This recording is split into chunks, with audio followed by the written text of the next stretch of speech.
Welcome to Nabadarpan YouTube channel. সকলকে স্বাগত জানাই নবদর্পণ ইউটিউব চ্যানেলে। ফ্রেন্ডস, এখনও পর্যন্ত যারা চ্যানেলটি সাবস্ক্রাইব করেননি অবশ্যই চ্যানেলটি সাবস্ক্রাইব করে আমাদের পাশে থাকুন এবং পরবর্তী ভিডিও বানানোর জন্য উৎসাহিত করুন।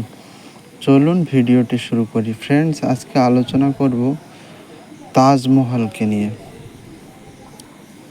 চলুন ভিডিওটি শুরু করি। তাজমহল বিশ্বের অপূর্ব সুন্দর স্মৃতিসৌধ ও মনোমুগ্ধকর নিদর্শন, ভালোবাসার অবিশ্বাস্য স্মরণীয় ভাস্কর্য, ইসলামিক স্থাপত্যের অপূর্ব নিদর্শন যা শান্তি ও সৌন্দর্যের প্রতীক।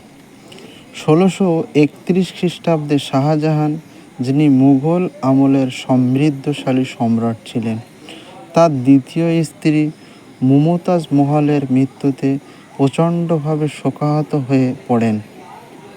মুমতাজ মহল তখন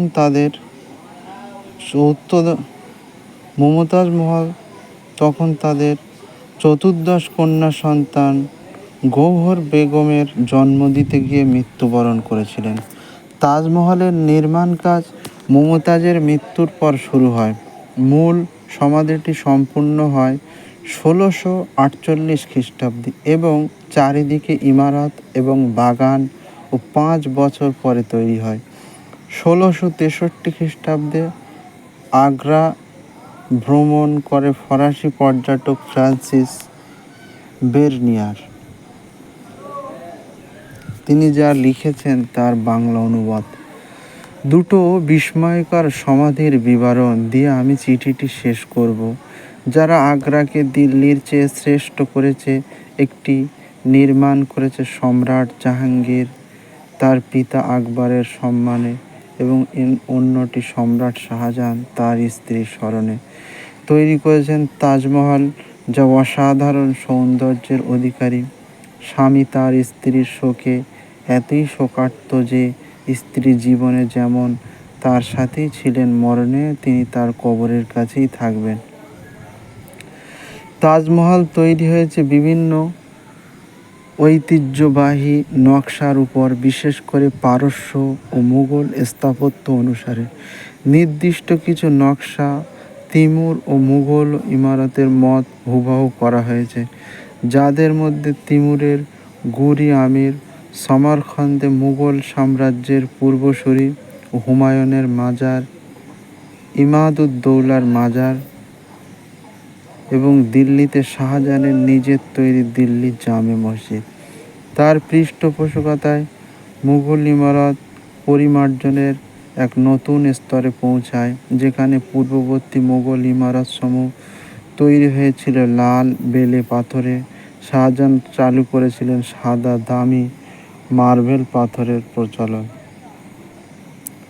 তাজমহলের সামনের চত্বরে একটি বড় চাহারবাগ, মুঘল বাগান পূর্বে 4 অংশে বিভক্ত থাকত।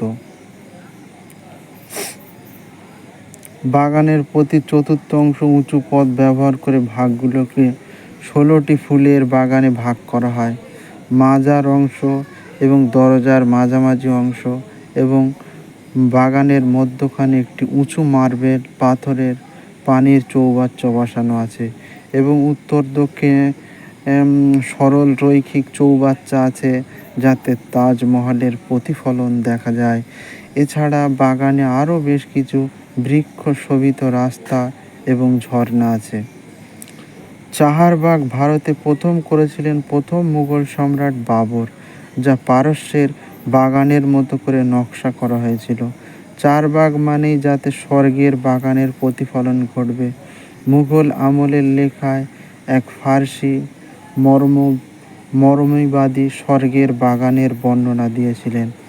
আদর্শ বাগান হিসেবে যা পূর্ণ থাকবে প্রাচুর্যে, পানি বা জল এই বর্ণনায় একটি বড় ভূমিকা রেখেছে।